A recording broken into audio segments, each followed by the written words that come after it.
Thank you all very much. At last night's session on US politics, we had the American perspective with Mick Mulvaney and Congressman Brendan Boyle, two friends across the political divide, representing two equally divided parties. Tonight, in our final session of this year's Kennedy Summer School, we have the Irish perspective on the maelstrom that is American politics. And what a panel we have. Three Irish journalists who together have spent a combined 14 years in America, all covering the tumultuous Trump years, which have left an indelible fracture on the fabric of America. Perhaps those fault lines always existed. And chairing the final section is our own peerless expert, he of the dulcet Boston voice, the inimitable Larry Donnelly. Thank you.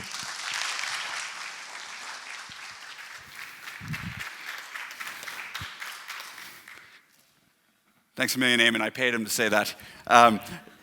Really delighted to be able to join you for this, the final session at the Kennedy Summer School, where we're going to be joined, as Eamon said, by three journalists, Irish journalists, who've really made their mark in the United States as they translate all that's happened in this tumultuous time for us.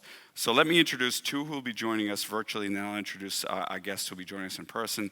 First, I'd like to welcome Suzanne Lynch, who has been covering events in the United States in recent years for the Irish Times and has now moved to Politico Europe and is joining us virtually from Brussels.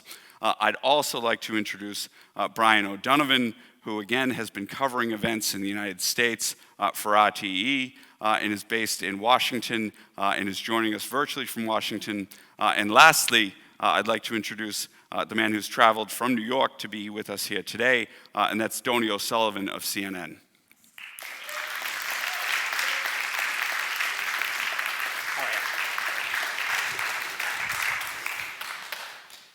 This is going to be fun.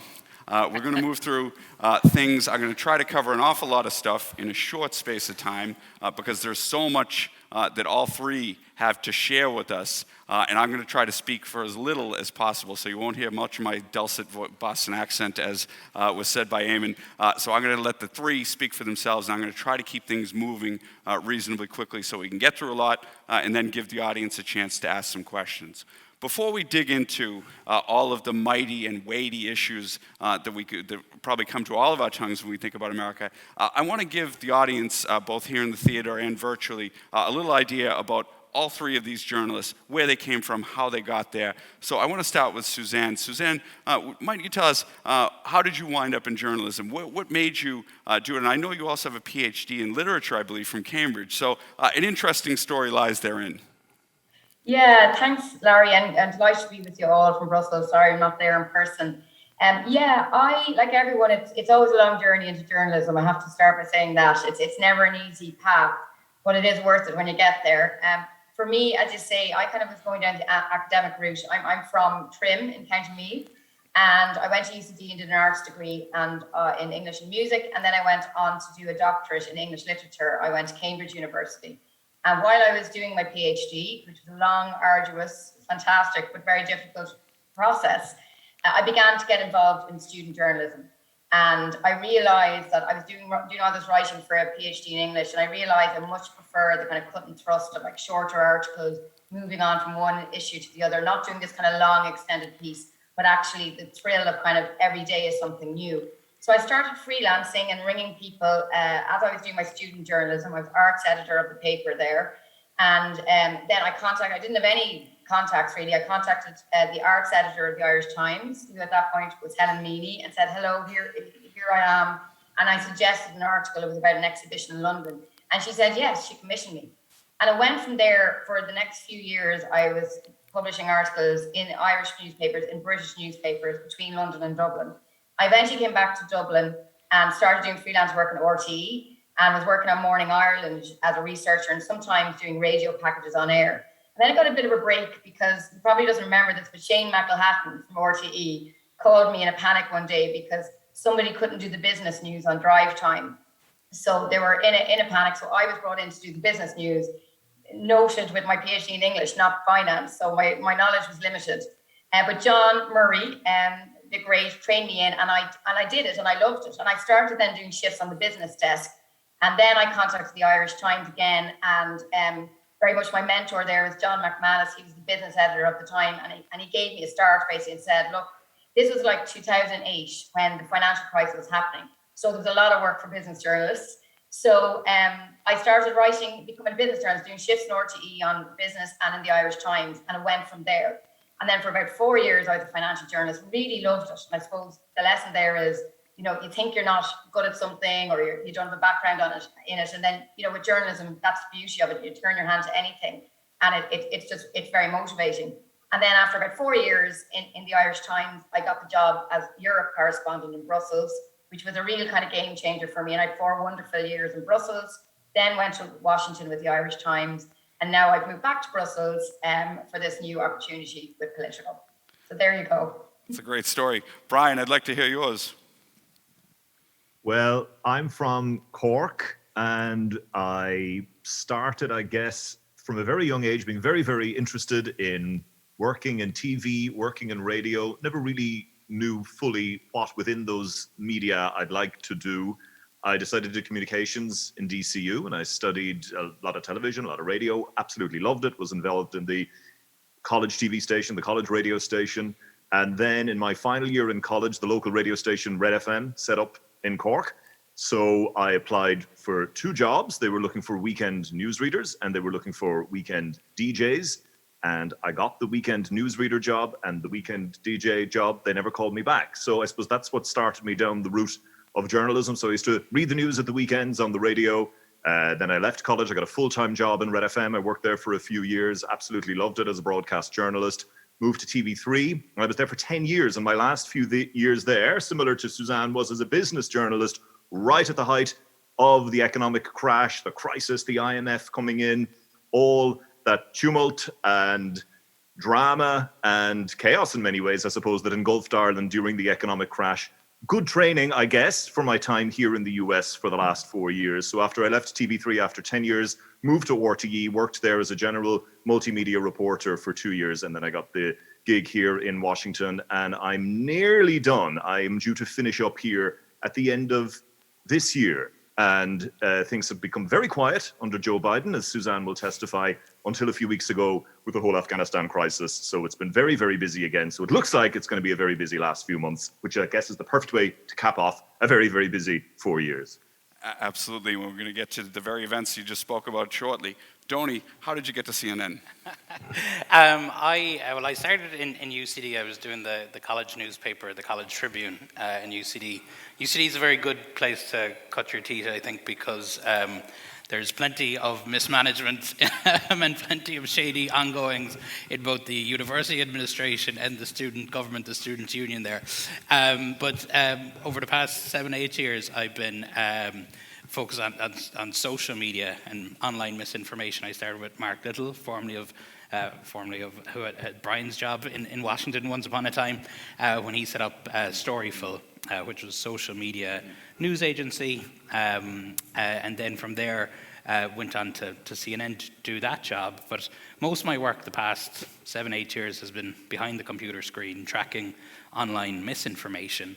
But over COVID, we started to see how misinformation was really impacting people's behaviors in the US when it came to how they reacted to the virus, whether they would take the precautions and steps or not, whether they would even believe the virus existed. And my colleague Jim Acosta last summer was out at one of Trump's first rallies during the summer at the height of COVID, and he was asking some Trump supporters, why aren't you wearing a mask? And for a lot of them, they said that they didn't even believe COVID existed. So I sort of went to my bosses and said, look, I've been sort of behind the computer screen all this time. I'd love to get out and to ask a lot of these folks, well, why do they believe that? And where are they getting that information about COVID? So that's sort of where I got on the road or so and haven't stopped the past year. And as anyone who follows you on social media will know, the videos that Donnie shoots regularly talking to people who are COVID deniers or skeptics are quite extraordinary to watch, and we'll talk about that in a minute. I want to ask each of the three of you an open-ended question that you can take whichever way that you'd like. It's one that's probably difficult to sum up in a short space of time, but I'm going to ask you to do it anyway. And the open-ended question is this. As Irish journalists on the ground in the United States, what was it like to cover the Trump presidency? Suzanne, you can take it first. Well, I've been thinking about this a lot since I've left. I think in one sense, I went to America as a journalist at one of the worst times, quite frankly, in recent American history. To say the country's divided is an understatement. And there was a lot of disbelief and a lot of division around the whole ascent of Trump when I arrived there. And I suppose reporting on it, as a journalist and with the Irish Times, we're an objective, fact-based news organisation. So I think I was working on two levels. On one level, I was kind of writing every day objectively, this is what's happening. Yes, I'd sometimes write opinion pieces or features that would allow me to be a bit more opinionated. But generally, it was kind of tracking the narrative of what was happening in Washington. But on another level, I suppose I was living there as an individual, as a person, and kind of trying to absorb what this meant. And I told the story again recently. It's a simple story, but it captured everything. I remember being in the White House Rose Garden in my first few months when Trump pulled out of the Paris Climate Change Agreement. And he went on one of these long speeches. And after that happened, all the reporters stood up as the president left. That would be kind of protocol. And when he finished, I remember looking around and there was just absolute silence from all the American journalists. They just quietly packed up their bags, said nothing, and you could just feel the absolute kind of shock and disbelief and concern, basically. And I remember thinking, you know what, if this was my country, I'm not American at the end of the day, I'm an outsider here, but maybe I would feel very different if this was my president and if this was my country. And I kind of just looked at them saying it's a very different kind of challenge that I think when you're not actually, when you were a foreign correspondent, it's less emotive and it's less personal to you.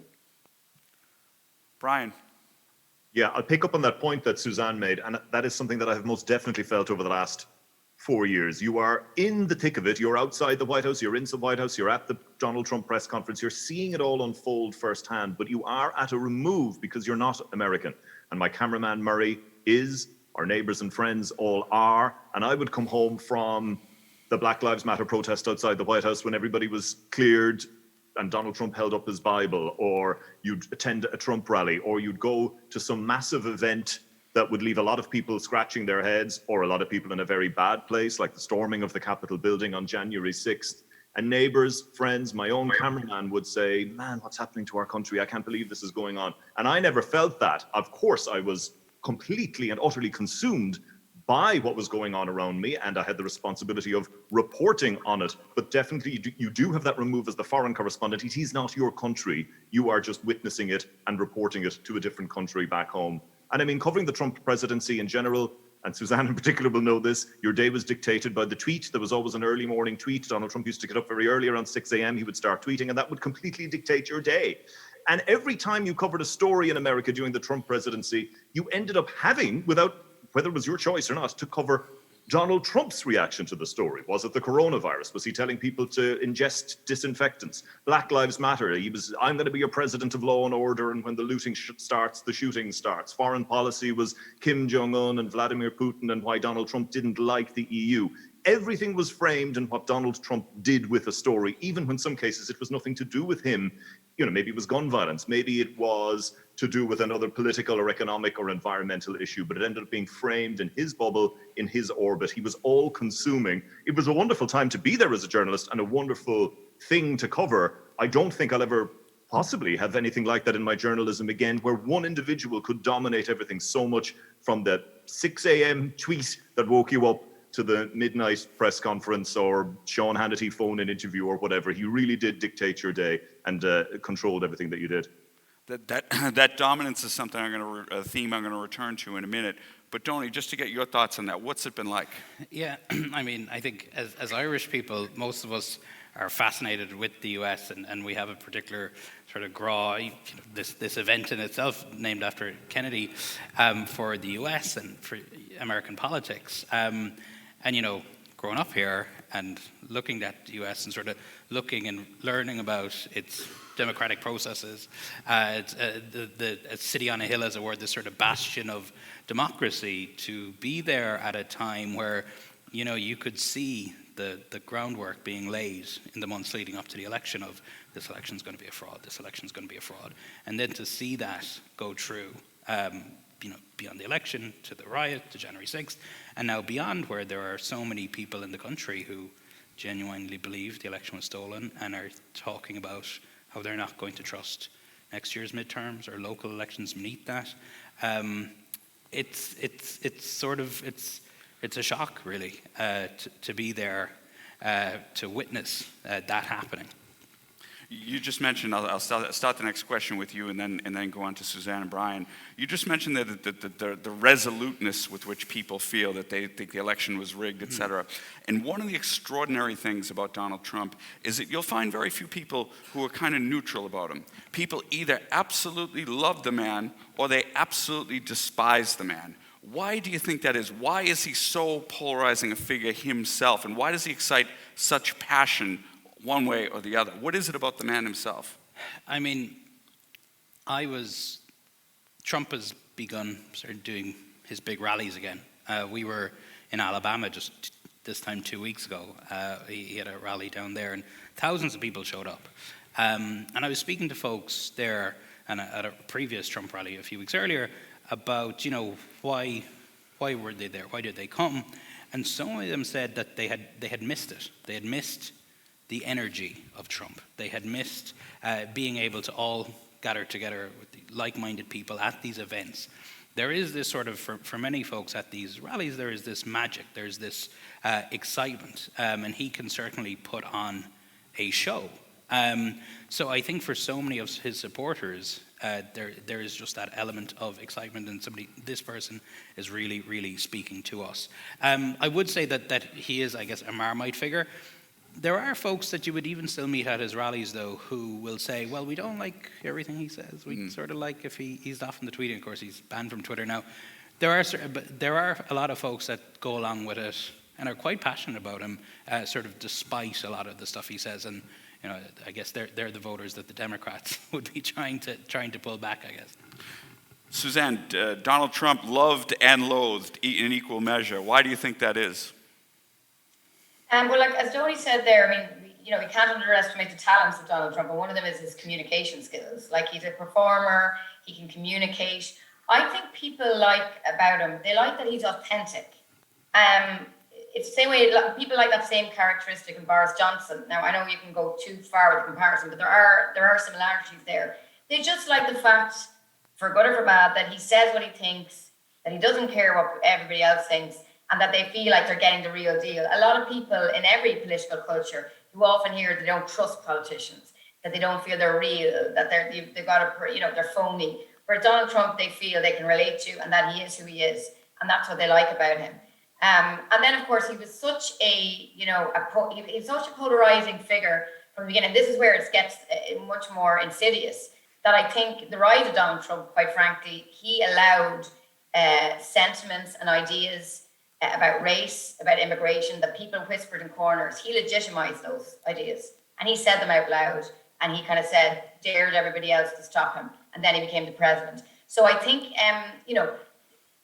70 million people who voted for Trump or whatever, the first time around, or in one way going to the rallies is they're the true believers with the MAGA hats. What's actually more interesting is the 40 or 50 million people out there who vote him for very different reasons, and each of them, as Donnie was saying there, they actually are more nuanced in their views. I think some of them, not all, but the reality is, some of Donald Trump's rise was a reaction to Barack Obama being the first black president. I'm not saying that, not labeling every Trump supporter like that, but there were some who I think it was. So, his absolute breaking of taboo was quite worrisome, but I think that's what appealed to people.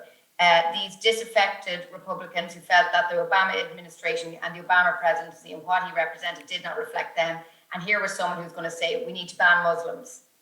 We need to build a wall. And we're just going to own that. And I think that gave them a confidence in those views that these are now socially acceptable. Brian. Yeah, that was it. I mean, the reason he is so polarizing is because I think it's a polarization that he has helped to create and certainly helped to enhance. Everything was an us versus them. There always had to be a villain with Donald Trump. First, it was the Mexicans, build a wall to keep them out, ban the Muslims from coming from the Muslim countries. Then when the China virus hit, it was China's fault. Then, of course, the coronavirus got him to be very political and geographical, and it was all about the Democrat-run cities. The Democrat-run states were the ones that were enforcing the masks, enforcing the lockdowns, and this became another reason to divide. And of course, we saw it again with the Black Lives Matter protests. It was the Democrat-run cities that were being overrun, as he saw it, these mobs who were looting and burning. He's always been one who seeks to achieve success through division, and we've seen that throughout the presidency. And when you speak to his supporters, they point to a few things. They'll all talk about the fact that he's a billionaire businessman. And this is a big thing for Donald Trump. Remember, he was incredibly famous here in the US for many, many years because of The Apprentice. And he exuded the success and the gold and the glamour and the glitz. And then, of course, you speak to these supporters at rallies and you say, well, the New York Times has just reported that actually he's got loads of debts and he doesn't pay his taxes. And they'll immediately dismiss that as fake news. I remember one man telling me, how could you own skyscrapers and helicopters and planes and not pay your taxes? And they'd say things to you,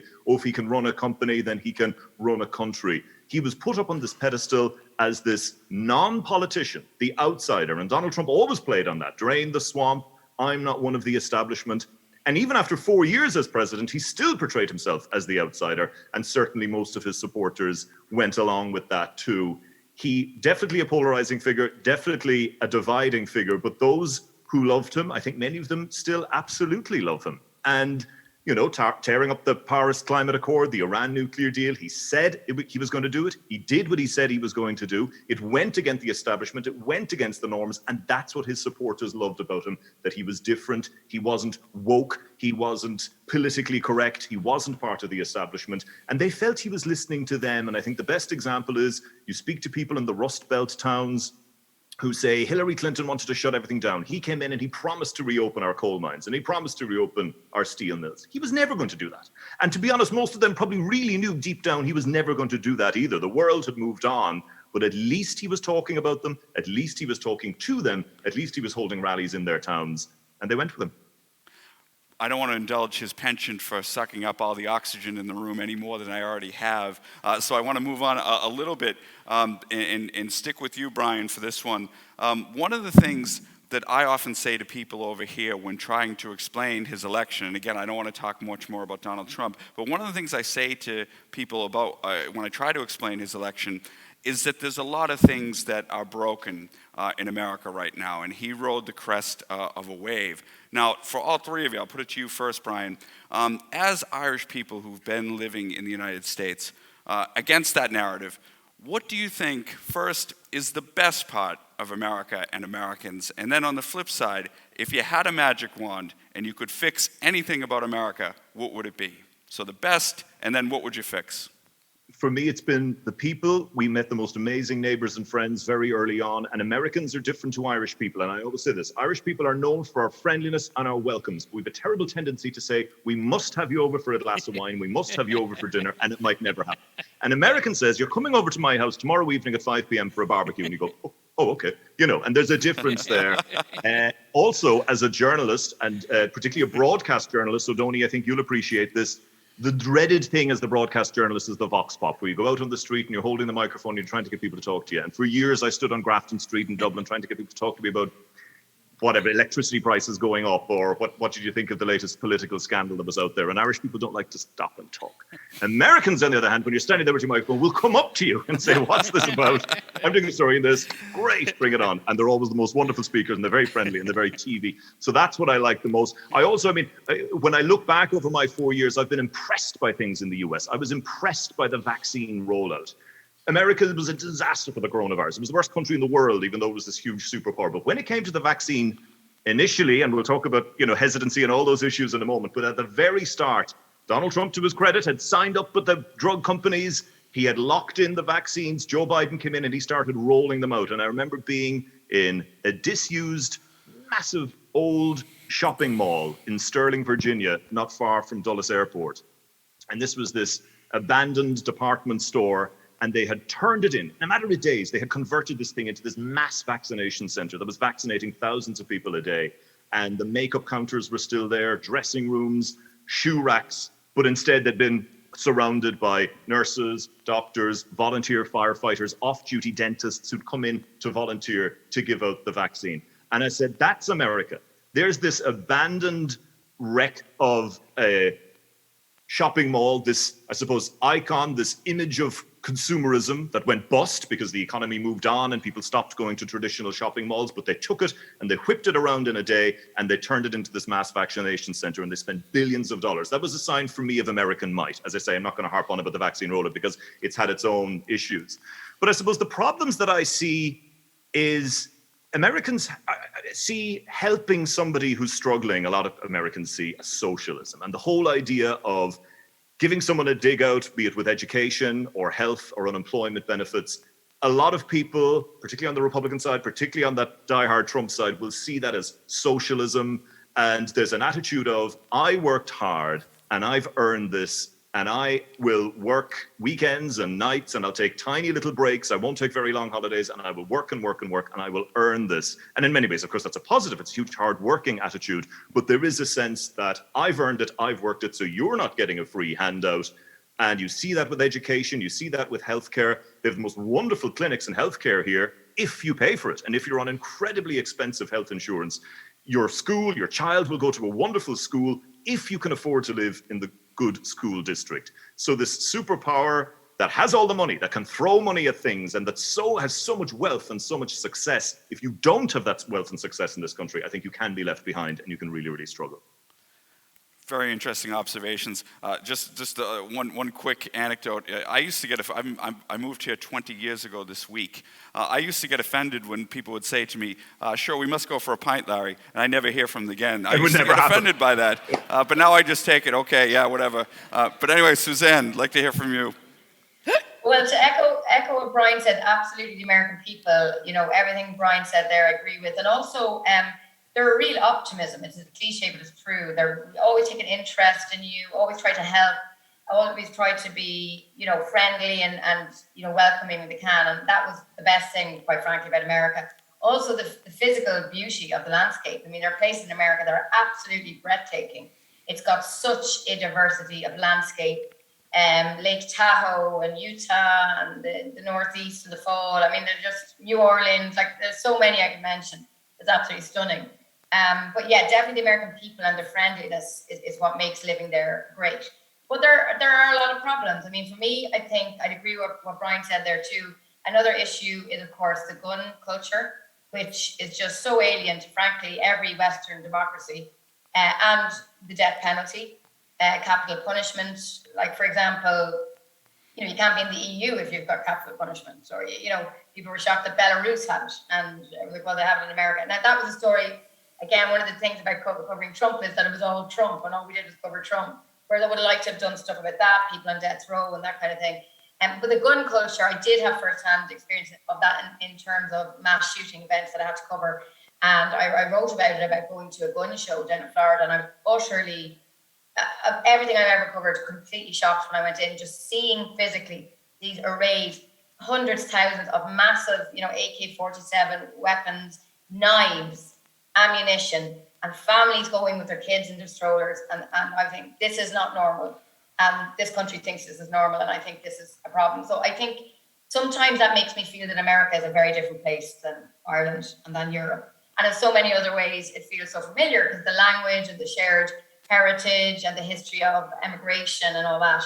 But there are certain things then that stop you in your tracks and say, God, I don't know, I would have a problem with these aspects of this culture if I was to live here full time. All I can say is amen on the gun culture part. And also, I'll try not to be too offended that you didn't mention the glorious city of Boston when you talked about the sights and sounds of the United States. New England, vaguely in that direction. Donnie. Well, I'll have to say Boston is my favorite because my mom was born in Boston, grew up in Boston. That's why I like you. I mean, no, the list for me of what I love about America is endless. I mean, the people, the The opportunities, if, as both Brian and Suzanne mentioned, if you can get them, there are amazing opportunities, but how the access to that is obviously extremely unequal, and probably extremely privileged as somebody to be able to get free education in Ireland and move to the US with a qualification without all that debt that so many of my friends and colleagues have in the US. I would say, the thing, I think America's biggest challenge, one of their biggest challenges, is the polarization, because it's getting totally in the way of having constructive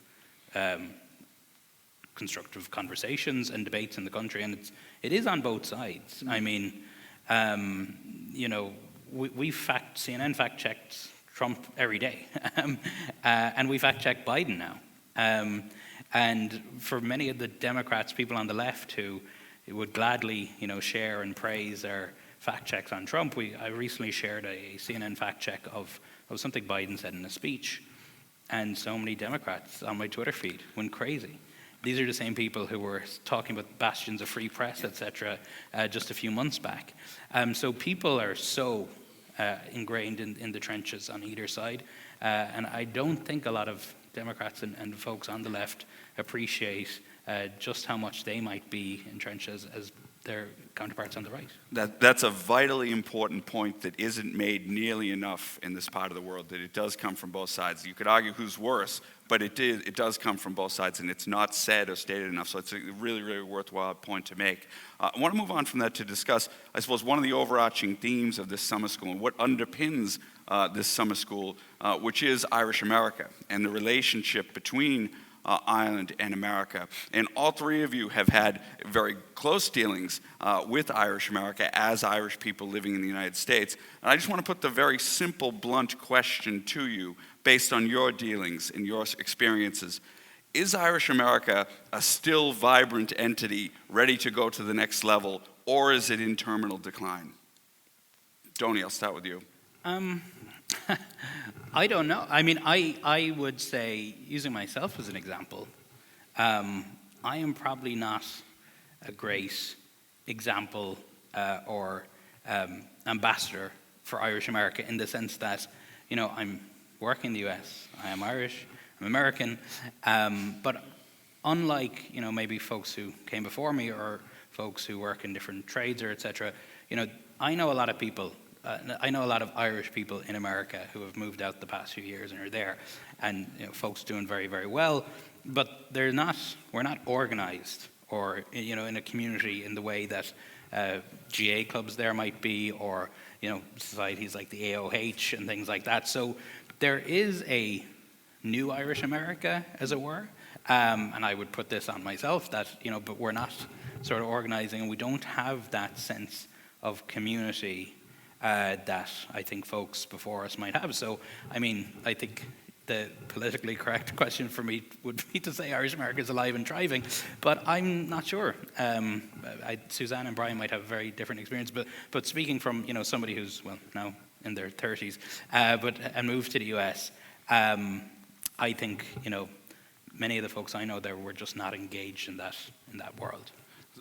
Really interesting. I mean, just before I pass to you, Suzanne, I mean, one of the things that I reflect upon when I go back to Boston is, growing up in the area I grew up in, the majority of my friends' parents, I'm not lying here, the majority of my friends' parents were Irish born.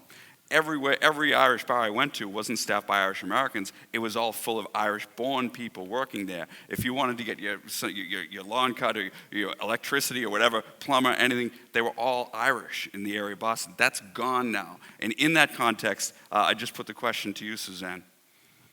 Yeah, you're absolutely right, Larry. I mean, there is a demographic issue facing Irish America. That's the reality. And I think the main problem is the visa issue. I mean, Brian's saying, we cover a lot about the undocumented Irish, and I know that is an issue, and it is a priority of the government. Whether some people might have different views about people who went there illegally, but the reality is that is a government position. I think there should be equal attention on trying to get new paths into America for people who want to move to America. Now it's extremely difficult to move to America. People know you need a visa. I'm talking pre-COVID. Obviously, there are a lot of restrictions now. But, young people are now going to Australia and Canada, quite frankly, because it's easier. Even myself, my own personal situation, I mean, it would be a huge challenge for me to move to America because I'm not a citizen. I don't have a green card. So, I don't even know how to go about that. So there are barriers to move where there weren't back in other generations. So there was obviously the Irish government pursued the E3 visa. That's a visa that's available to Australian citizens. And Ireland is trying to get a quota of those visas. Now, they're going to make another stab of it. It was blocked ultimately in Congress. But, getting a program like that, I think that should be a priority, quite frankly, because, diasporas can die out. And if you don't nurture them and there aren't enough people coming, well, then eventually that will fade. In saying that, and I'm kind of contradicting myself, what I love, I mean, some people go, plastic paddies and these Irish people who don't know, have never been there. I love that. I love when somebody comes and goes, my great grandfather was from wherever. The counter argument is, well, maybe it doesn't matter how far back you go. And actually, President Biden is an example of this. I mean, his inheritance goes quite a bit back, back to the famine. It's not like they came over one generation ago, and yet he still feels very Irish. And you have people like Brendan Boyle, who I know spoke last night, who's very connected. His father is Irish. But, a lot of people, their inheritance might go back hundreds of years and they still feel Irish. So I suppose the counter argument is it's about keeping that identity alive rather than, just making sure there are new actual people from Ireland coming over. But in saying that, as I say, I do think that the whole issue of visas is a problem. And, America generally needs to look at this. It was once, we talked about, I think Donnie said at the beginning, this bastion of liberty and modernity and opportunity. As the rest of the world, as the rest of the Western world catches up on that, that becomes less of an attraction because actually you can get that in like Germany or Canada or Australia. So I think America, and that's all about their immigration policy, needs to watch that, or it will no longer be that kind of ideal location for so many people to move to. Brian.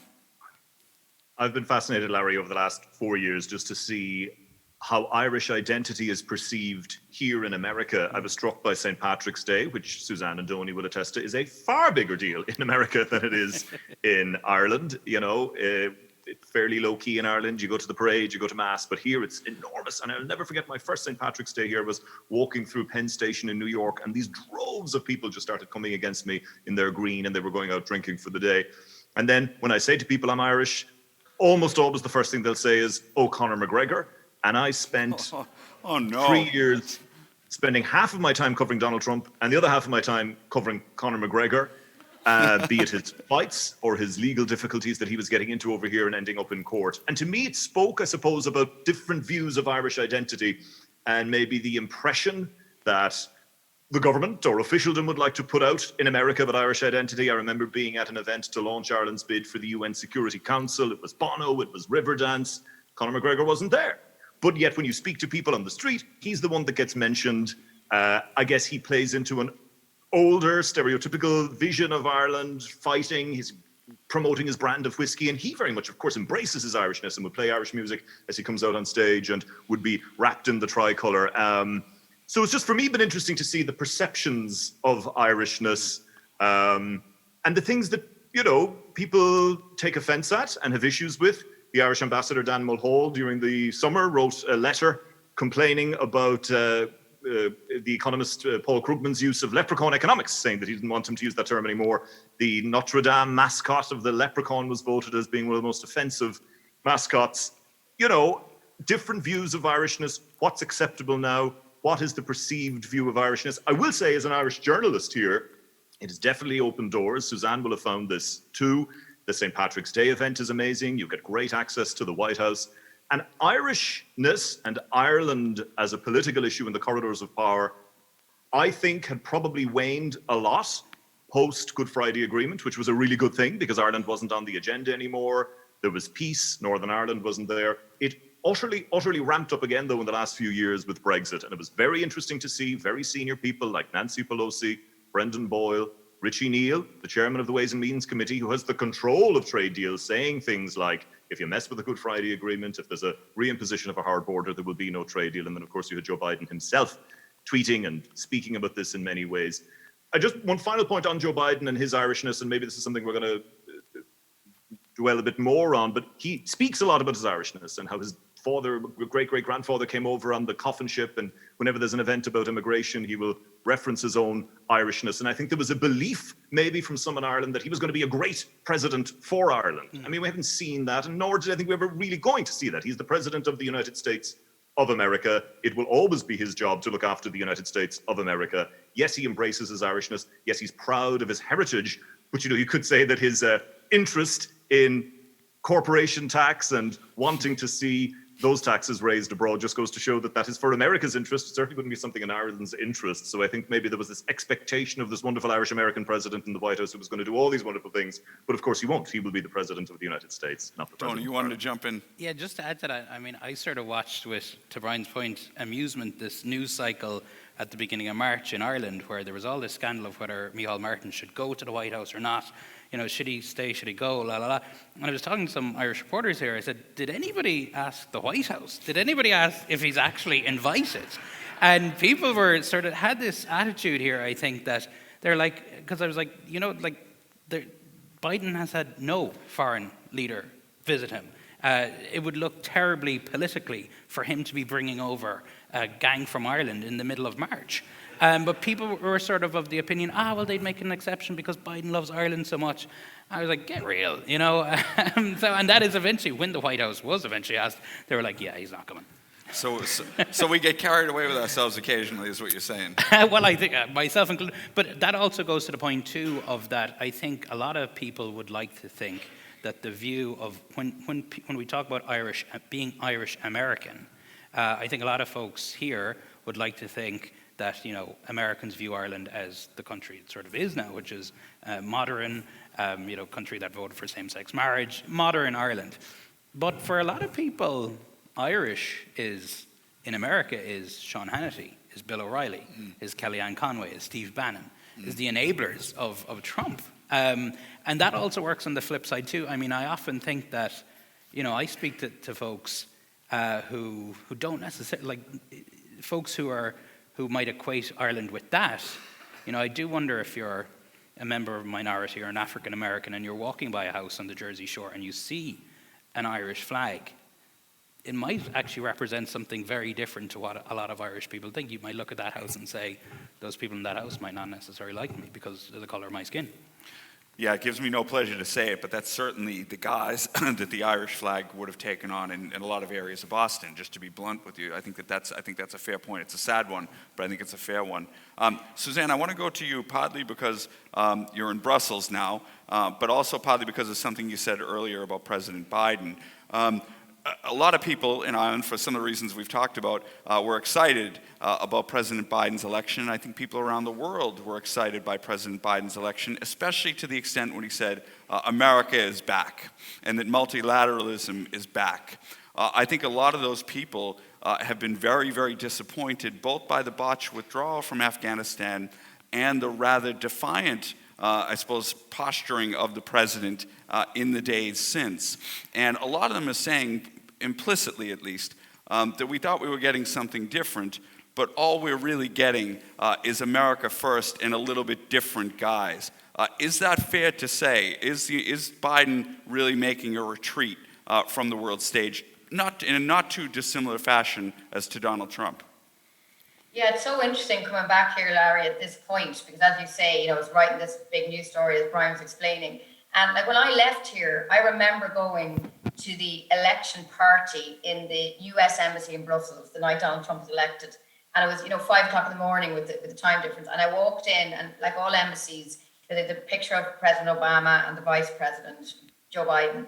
And people were literally crying in there. That's the only way I can describe it. It was, say it was like a week, I was there when the results were coming in, and there was utter shock here about Donald Trump. And of course, Donald Trump made no secret of his disdain for the EU, as Brian mentioned, and they were constantly at loggerheads. You're right, though. I think there's a huge disappointment about Biden over the last month. And I think the two things, to your point, I'm quoting someone else, I think it was another journalist who said, the Biden administration is just like the Trump administration, except they speak French. And that's quite a jibe. Anthony Blinken and Jake Sullivan, who are these intellectuals, Anthony Blinken, Secretary of State, is, fluent French speaker, went to school in France. But they're basically saying, at the end of the day, they're exactly like the same policies as Trump. So there's a lot of disappointment. Also, on the specifics of Afghanistan, I mean, the worry for Europe always is the imbalance of this relationship, of the transatlantic relationship. Particularly when it comes to NATO. Now, I know Ireland is not part of NATO, but most European EU countries are in NATO. And the issue is, like, NATO is supposed to be, you know, it's a transatlantic alliance that was set up after World War II to counter the Soviet Union, essentially. And I think what's worrying is that Biden was just in Brussels and just at the G7 in June. And it was all kind of, and whatever happened behind the closed doors, you could say that, well, how come France and Britain and Germany and all these countries with troops in Afghanistan, you know, it's too late for them moaning now saying, oh, America's leaving. Could they not have tried to persuade him otherwise? He said it in April he's going to leave. B, they had a whole summit about this, and the NATO summit in June. And yet now it's the big shock and the whole thing is a disaster, which it is. So that's either showing that the Europeans are not prepared to take the blame enough, or B, that they basically have absolutely no influence on what's happening in Washington, which is probably the reality. And that really America is just going to do what it's going to do, even if it's got implications for European defense. And I think that's a real worry. I think there's a real existential question now for Europe about their dependency on America. There's a big conversation here about strategic autonomy, about how Europe, you know, needs to think for itself to be less dependent on America. There are also divisions, and we see what happens after Merkel, the end of the Merkel era, which is nearly upon us. But like on China, Biden has made it very clear that he wants to focus on China, that he thinks that's the biggest threat to him in lots of ways, to America, economically, geopolitically, etc. But the Europeans have not all of them, but a lot of the countries have a different view. They're not as tough as China as Washington would like them to be. So that's a kind of interesting dynamic going forward. But yes, I think there is a disappointment here. Everyone is talking about it. I mean, I arrived last week in Brussels, and it is the subject here. There's huge coverage in all the newspapers about Biden, about Afghanistan, and for good or for bad, the blame is going on him. So you're absolutely right. I think there's a real disappointment and a real soul searching now how Europe proceeds in this relationship that many people see as the bulwark of democracy and of the international liberal order since World War II. Brian. I found it fascinating covering the Afghanistan situation here for the last 3 weeks and the switch that we've seen. And everybody's saying Joe Biden was supposed to be the foreign policy president who got it. Joe Biden was supposed to be the compassionate, caring president. And what a lot of people were taken back for, he did the interview with ABC News at the start of the withdrawal, and George Stephanopoulos said to him, those images of people clinging to planes and struggling and suffering, and he said, that was days ago. And he got very cranky with him and annoyed at him at that. And I think that took a lot of people back. They were like, hang on, you're meant to be the compassionate one. And during the campaign, Joe Biden was wonderfully compassionate. And when he speaks about grief and loss, and he has lost so much in his own life, that's his strength. And that's when he comes to the fore. I felt in subsequent interviews and press conferences, he tried to claw that back, and he spoke about the suffering, and he spoke about helping people, and he spoke about all of those kinds of things.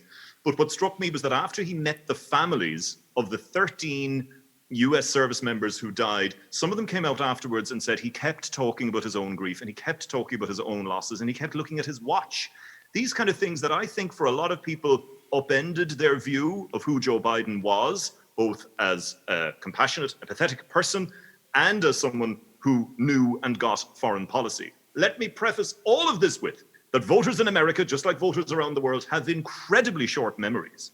And who's to say that a couple of months from now, a year from now, as we approach the midterms, it won't be held up as this big success. Joe Biden described the ending and the evacuation as an extraordinary success. Yes, we had those chaotic scenes, the people clinging to the wheels of the planes. Yes, we saw so many lives lost in that bombing attack at Kabul airport, including US lives. But maybe a year from now, no doubt this is what the White House is banking on, they will be able to hope that those images will have eased somewhat in people's minds, and they will remember the fact that he did get America out of its longest war. We're going to hear a lot about that over the next week, of course, with the 9/11 anniversary coming up. 20th anniversary was always going to be a big one. It's going to be even bigger now because it also marks the start of a complete switch in American foreign policy. 2 decades of this focus on Iraq, Afghanistan in the aftermath of 9/11, that's now gone. Joe Biden in his speech saying, I don't want to be dealing with threats from 2001. I need to be dealing with threats from 2021. We're seeing this big shift. And again, as I say, that'll be highlighted very much on Saturday, this day next week when the anniversary occurs. It's an excellent point about the electorate's short memories, and that's what the Biden team is banking on. Donnie. Yeah, precisely. I mean, whether it's going to be consequential in 2022, not in mind 24, remains to be seen. But from speaking to folks, mostly to Trump supporters recently, and to folks who have served in the military, there is that split in the country in terms of even folks who have served to say, well, I'm glad we're out of there, but then others who are looking at it and saying, well, what was that all for? What was my service there for? So it's a split, and it's a split I think that's happening on both sides of the political equation. I think that the Republicans, and particularly the Trump arm, are trying to package it up nicely as Biden abandoned everything, and that will probably be the election message. But you speak to people on the ground, and people, I think, especially on this subject, have a bit more of a nuanced opinion on it. Okay. Before I get to our lightning round, where I'm going to make all three of our panelists make some calls they'll probably be very uncomfortable with, I just want to pose a question specifically to you, Donnie, and I'm just going to open it and you can riff on it. And it's based on the work that you've been doing around information, disinformation, old media, new media. 2 minutes. Give us your thoughts. I think it's one of the greatest challenges that's going to face Western democracies in the 21st century, in terms of, you saw the results of misinformation when it comes to January 6th. You saw the power of misinformation when it comes to, so many elderly people I speak with in the South of, in the American South, in Alabama and elsewhere, who won't get the shot because of stuff they're seeing on Facebook. And it's, I think, very, very difficult to have, again, back to the point of just having a national conversation when everybody is seeing different parts of bullshit online, and people are essentially having these curated feeds now by the algorithms, which show them lie after lie after lie, lies that they frankly want to be told, that they want to buy into because it matches their biases, etc. So I don't have a solution. It's quite bleak, but I do think I think any person who's saying social media, of course, has to get its act together. But I do think there's a wider conversation then to be had about how, well, it's easy to say, Facebook, you do this, Twitter, you do this. Twitter shut down Trump's account. But then you think, play that forward and say, well, should these platforms have that power to shut down a sitting president of the United States? And then also, what is the role that private companies and the government, it's especially pronounced in the US with the First Amendment, but can even play in policing online speech? Yeah, fascinating stuff. Okay, now for the fun. The lightning round, as I call it, and Suzanne, you're lucky. I'm going to start with you. So I'm going to put a series of questions to each of you. No prevarications, very quick answers. First question, will Trump run again in 2024? No. Brian? No. Donnie? I think it's possible. Waffling. Second question, will Biden run in 2024? Suzanne? No. Brian? Yes. Wow. Donnie? Yes. Okay. Third question, Suzanne, imagine we were talking about gun culture. I'm putting a gun to your head. Who's going to be the next president of the United States? Mike Pompeo. Brian. Joe Biden, second term. Donnie. I'm sorry, but John King will kill me if I try and make that prediction. John King would get too upset with me if I was making this prediction, I think. I will say the name that I keep hearing I'm going waffling now. The name I hear a lot from the folks that I speak to, and I can only speak to what I'm speaking to, the Trump supporters or folks at CPAC, the real base of the Republican Party, I keep hearing the name Ron DeSantis, the Florida governor. Okay, interesting. Last quick round question. Suzanne, I'll start with you, Brian. If there's one surprise that you think we might see emanate from the United States, politically or otherwise, in the near future, what is that one surprise? What's one thing lurking on the horizon you think might emerge that we're not thinking about right now? Donald Trump starts going by the name Donnie in honor of his favorite CNN reporter. Well done. That's a duck, but it's well done. Suzanne. A very serious one for me. The first woman president. Okay. Donnie? I think that maybe Brian O'Donovan gets another 4-year run. 4 more years. Four more years. The Irish media is going to pick up on that one. I'd vote for it. Suzanne could come back as well.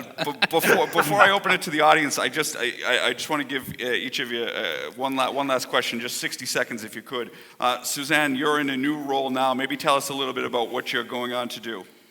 Yeah, so I've joined Politico, the political website. It's very well known in Washington, and they also have a presence here in Brussels, Politico Europe. So I'm going to be co-writing a daily political newsletter called Playbook. So Politico Playbook, just Google it and you can sign up. It's free, everyone.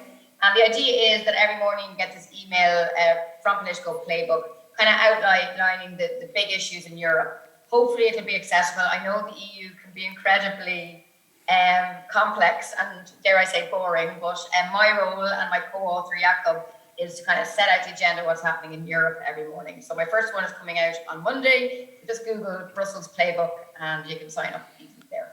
Great stuff. We look forward to reading that. We'll miss your stuff from Washington, but we look forward to that. Brian, I suppose, are you looking forward to coming home? And I also know you have a new book coming out. Well, it's funny you mentioned that, Larry. It's called 4 Years in the Ballroom.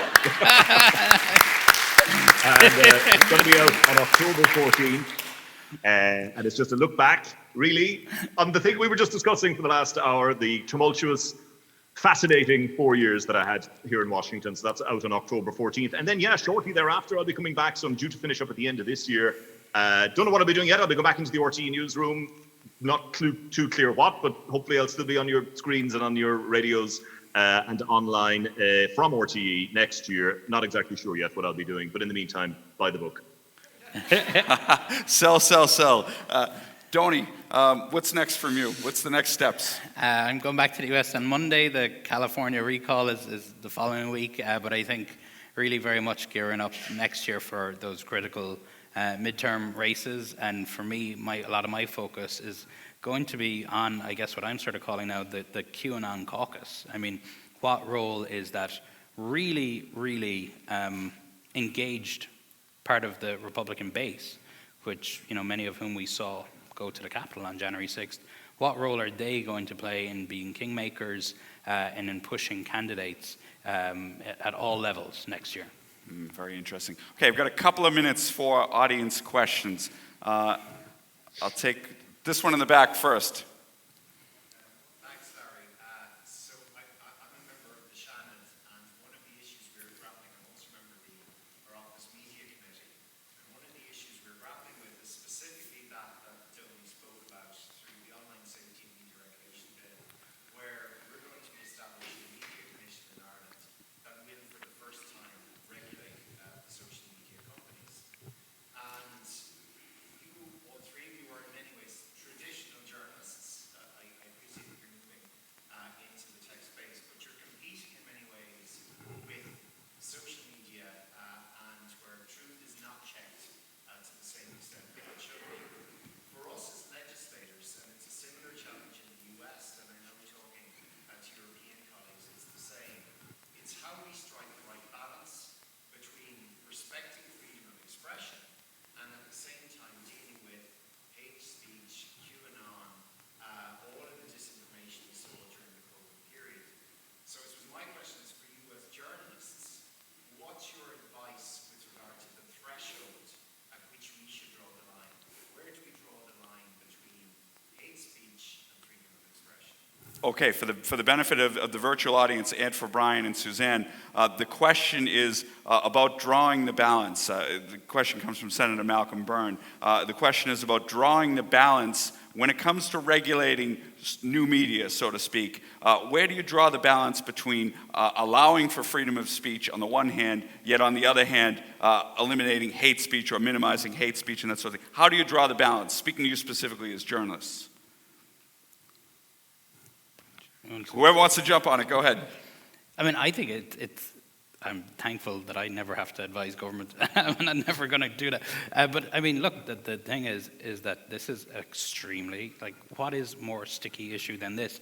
I think, a good example of showing how complicated, frankly, the job of this is like, where do you draw that line between hate speech, or more so, even more the conspiracy theory stuff? Because I guess, the social media platforms did quite well kicking off ISIS, because they were able to code for that. Because you could code for the ISIS flag and things like that, and they could say, ISIS, total ban, gone.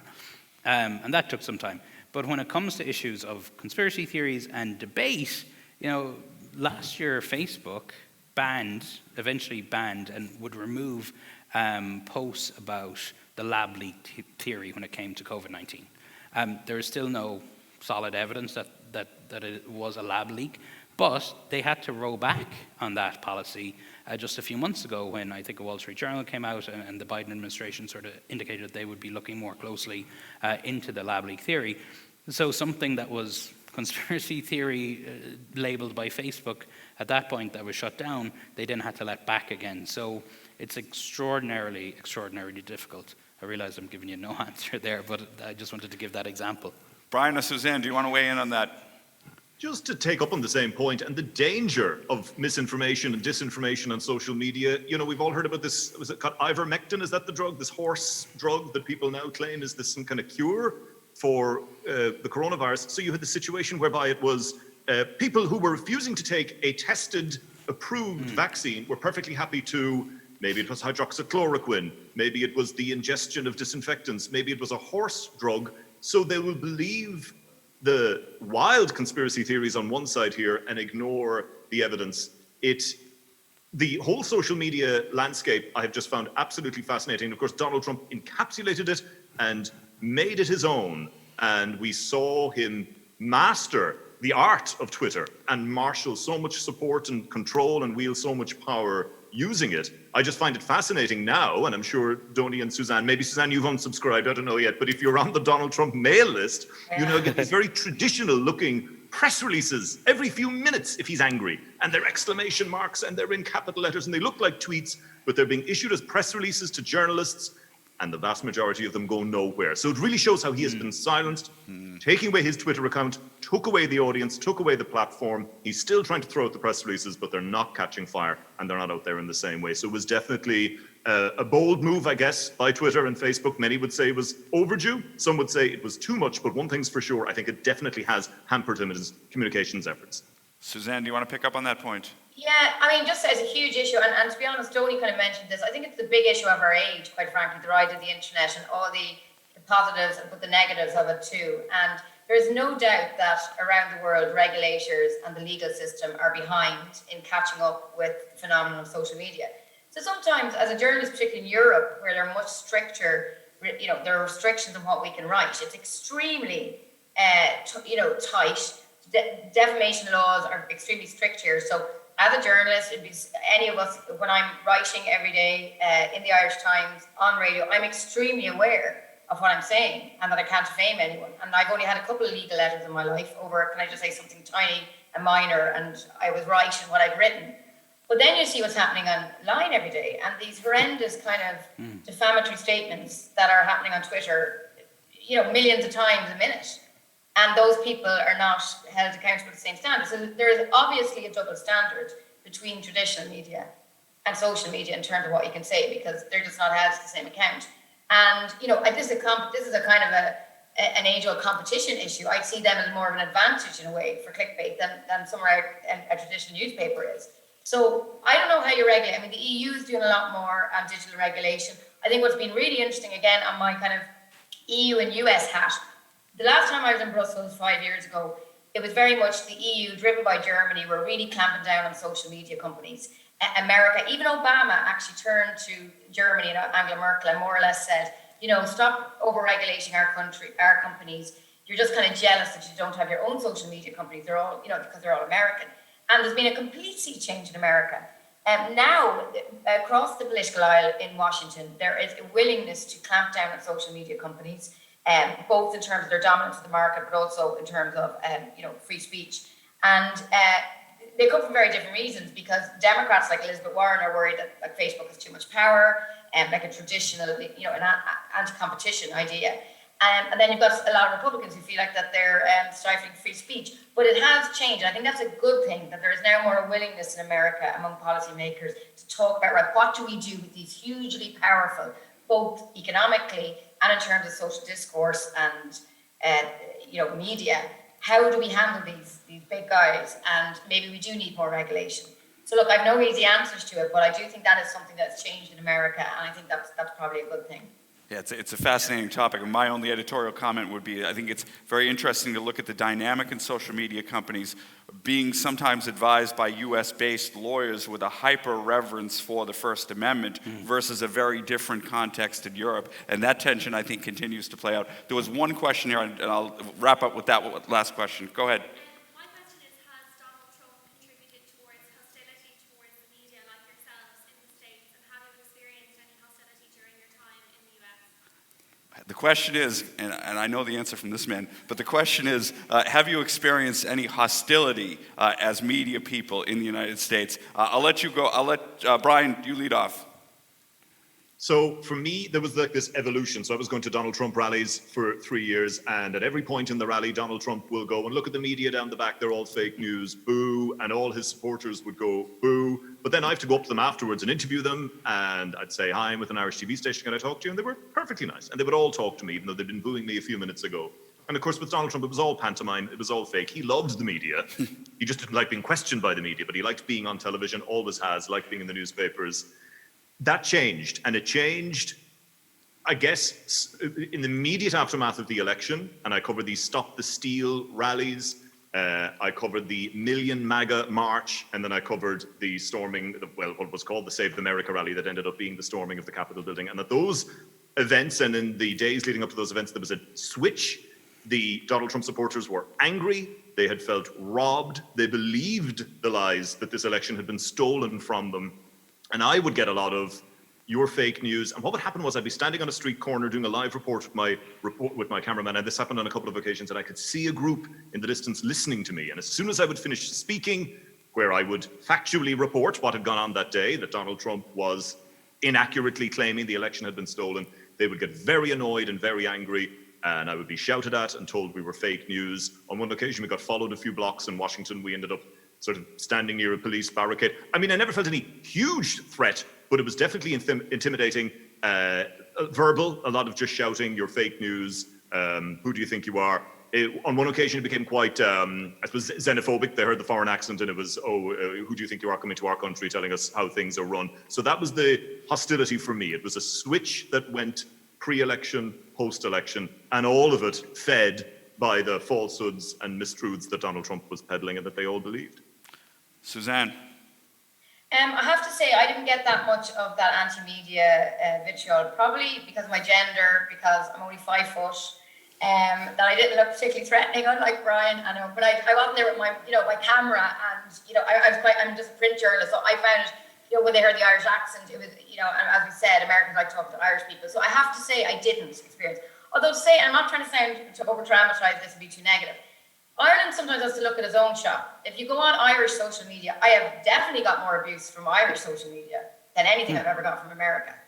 And there's a real kind of anti-media theme that has crept in. If anybody spends any time on Irish Twitter, they can see it. These kind of arguments you hear from the Donald Trump side all the time, that you're too close to, the establishment, that you're biased, that you're basically questioning your independence and your integrity, quite frankly, as a journalist. I see it with other colleagues, and it worries me, quite frankly. I know it upsets people, and Ireland, it's a dangerous road to go down. If you get in, it's a cliche, but an independent media is a very important part of a democracy. And if trust in that media is undermined a lot, it can lead to all sorts of problems, as Donnie knows. So Ireland. You get it all the time, the outrage of what's happening in America about different issues, and sometimes we need to look closer at home. So I think what's happening in Irish Twitter and Irish social media, I think, is food for thought. It's very interesting. Donnie, maybe an example, a tangible example where you felt hostility in the US? Trump called us the enemy of the people.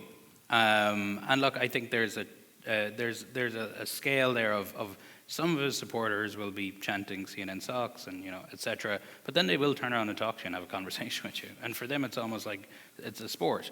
But we have to realize, I guess, even for those folks who don't seriously buy into it but still chant it, that sort of stuff, those attacks on the media, it's more about what that enables. It enables then attack. I mean, some of my colleagues in the press were attacked on Capitol Hill that day. Their equipment destroyed. I would say, I mean, we've been fortunate in that, and I think the Irish accent does help. Going to a lot of these events probably also helps that I'm a white man with a short haircut too. But we were actually in Pennsylvania in Harrisburg the moment the election got called for Biden.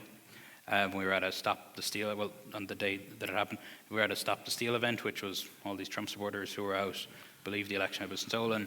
And they were obviously very unhappy in that moment, and we were identified, and we were sort of surrounded by folks. They were chanting, but in that sort of moment, it's where you just let them shout into the microphone, don't escalate it, and sort of get out of it. But so we've been very, very fortunate that us and our crew haven't been attacked. But yeah, you do feel that tension there, Guys, I knew that was going to be good. It was even better than I thought. So thanks so much. Thank you very much. Cheers.